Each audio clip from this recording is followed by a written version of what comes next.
Hello everyone, আসসালামু আলাইকুম। আমি সঞ্জিদা। আমার নতুন একটা ব্লগে আপনাদের সবাইকে স্বাগত জানাচ্ছি। কেমন আছেন আপনারা সবাই? আশা করছি ভালো আছেন। আল্লাহর অশেষ রহমতে আপনাদের সবার দোয়া আলহামদুলিল্লাহ আমিও ভালো আছি। তো সন্ধ্যা থেকে ব্লগটা শুরু করলাম। তো নামাজ পড়ছি, তো দেখলাম যে জ্যাক আসলো ওয়াশরুমে যেতে, মানে ওর পটিতে যেতে আর কি। তো ভাবলাম একটু ভিডিও করি। আর ছাদ থেকে অনেক কাপড় শুকিয়ে এনেছি, তো আস্তে আস্তে করে এগুলো ভাঁজ করে নিচ্ছে। অবশ্য শরীর ভালো না আমারও, আমার ছেলেও, আমার মা ছেলে দুজনই অসুস্থ। ছোট ছেলে তো প্রচুর অসুস্থ, আমি তো বড়, তারপরেও নিজেকে মানিয়ে নিতে পারছি, কিন্তু ছোট ছেলে বেশি অসুস্থ হওয়ায় মানে ওকে একদম কোল থেকে নামানোই যাচ্ছে না। তো ঘুম তো অনেক অগোছালো হয়ে আছে, মানে আসলে বলার ভাষা নেই। কিন্তু তারপরও ভাবলাম যে না, টুকটাক কাজগুলো এগিয়ে রাখি, না হলে মানে খারাপ, মানে আছে না যে বেশি লাগতেছে যে কোনো একটা জিনিস যে এত নোংরা হয়ে রয়েছে, সেজন্যই মন মানসিকতাও ভালো থাকে না যদি রুম পরিষ্কার না থাকে। তো ছেলে একটু এখন মেডিসিন খাওয়ার পরে একটু মানে আলহামদুলিল্লাহ জ্বরটা পড়েছে। তো ভাবলাম যে এখন যেহেতু মোবাইল দেখছে, আমি কাপড়গুলো ভাঁজ করে নিই অন্তত, বাসাটা অন্তত ক্লিন থাকলে নিজেরও ভালো লাগবে, গা হাত পাও পাতলা লাগবে। তো যেমন ভাবনা তেমন কাজ আস্তে আস্তে করে করছে, ভাঁজ করে নিচ্ছে। আসলে আমি নিজেও অনেক অসুস্থ, মানে এতটাই অসুস্থ যে গতকালকে ভিডিও দিতে পারি নাই। আর এগুলো 2-3 দিনের ভিডিও, অল্প অল্প করে শ্যুট করেছি। তো ভাবলাম যে না, আপনাদের সাথে একটু শেয়ার করি।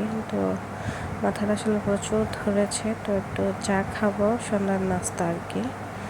তো একটু ছানা ছিল, ওইটা দিয়ে নিয়েছি। আর চা আমার ননদই রান্না করেছে, আমি জাস্ট একটু ছানাটা দিলাম, দিয়ে এখন একটু চাটা খেয়ে নেব। প্রচুর মাথা ধরেছে, এখন যদি একটু চা না খাই তাহলে হবে না। আর দেখেন আমার রুমের এই অবস্থা, মানে বর্তমানে এই অবস্থা আর কি। চারদিকে অনেক নোংরা হয়ে রয়েছে। রাত্রে খাবার এনেছিল, ছেলের জন্য রেখেছিল, ওগুলো গোছালো। আসলে কোনো কিছুই বলতে ভালো লাগছে না। এই যে ছেলে দেখলাম আবার প্রচণ্ড জ্বর এসেছে, তো ভাবলাম একটু জ্বর পটি দিই, না হলে জ্বরটা নামতে চাচ্ছে না। আর মেডিসিন তো 3বারের বেশি খাওয়ানো যায় না, কী করবো আসলে বুঝতেছি না। ভাবলাম যে আরেকবার ডাক্তার কাছে নিয়ে যাই। এখন প্রায় রাত 9টা বাজে, তো ডাক্তার সিরিয়াল 10টায়, তো 10টার দিকেই নিয়ে যাব। তো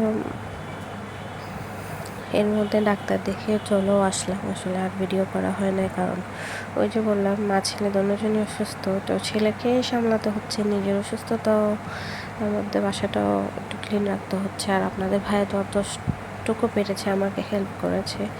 সকালবেলায় লিটার টিটার সব কিছু ওই ক্লিন করেছে। সন্ধ্যায় আবার আমাদের একটা আছে না পিচ্ছি, একটা মেয়ে আছে আমাদের, ওই যে আন্টিটার মেয়ে, আমাদের হেল্পিং হ্যান্ডের মেয়ে।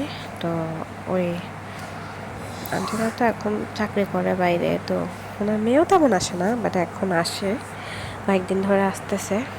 ও আমাকে অসুস্থ দেখেও নিজেই ক্লিন করে দিল। রাত হতে হতে দেখলাম যে আবার লেটার করেছে, তো ভাবলাম যে একটু ক্লিন করে দিই। আর না হলে আপনাদের সাথে কী বা শেয়ার করবো আমি, বলেন। এই তো করতে না করতে দোনো বোন একসাথেই লিটারে উঠেছে, তো সেটা নিয়ে হাসাহাসি করছিলাম। তো ভাবলাম যে আপনাদের সাথে একটু শেয়ার করি। অবশ্য ওদেরকে এখন 2টা লেটার বক্স দেওয়া হয়েছে, একটা আমি সরিয়ে রাখি, আর একটা সারাদিন একটা থাকে, রাতের বেলা হলো 2টা ইউজ করি আর কি। দেখেন আমি এখন ক্লিন করতে করতে চারপাশে একদম মানে নোংরা ফেলে ভরিয়ে ফেলছে, এই আর কি। ধনবান দুষ্টুমি করতে করতে চলে গেল, দৌড়াদৌড়ি করতেছে। আমিও ভাবলাম যে না। আর ওর পাটা মাসাল্লাহ অনেকটা ঠিক হয়ে গেছিলো। ও কালকে আবার, গত পরশুদিন আবার জানলার ভেতর ঢুকে পাটাকে আবার ব্যথা বানিয়ে ফেলছে। জানি না কী করবো ওর পাটা নিয়ে। ও যতবারই পাটা ভালো হয় আবারও একটা না একটা কিছু করে, তারপর আবার পাটাও গোছানো হয়ে যায়। তো আমি তো রান্না বান্নার ধারে কাছেও নাই, আম্মুই রান্না করলো। মুরগির মাংস রান্না করেছে, আর করেছে হচ্ছে মুগ ডাল দিয়ে, মানে মুরগির হাড়গোড় দিয়ে রান্না করেছে আর কি। তো আজকের ভিডিওটা এ পর্যন্তই। আমার ভিডিওটা যাদের ভালো লাগলো অবশ্যই একটা লাইক কমেন্ট শেয়ার করে দেবেন, আর প্লিজ একটা লাইক দিতে ভুলবেন না। আপনারা অনেকেই ভিডিও দেখেন বাট একটা লাইক দিতে ভুলে যান, দয়া করে একটা লাইক দিয়ে দিবেন। ইনশাল্লাহ নেক্সট কোনো ভিডিওতে আবার আপনাদের সাথে দেখা হবে। ততক্ষণের জন্য সবাই ভালো থাকবেন, সুস্থ থাকবেন, আমার পরিবারের জন্য দোয়া রাখবেন। আজকের মতো বিদায় নিচ্ছি। আল্লাহ হাফেজ, আসসালামু আলাইকুম।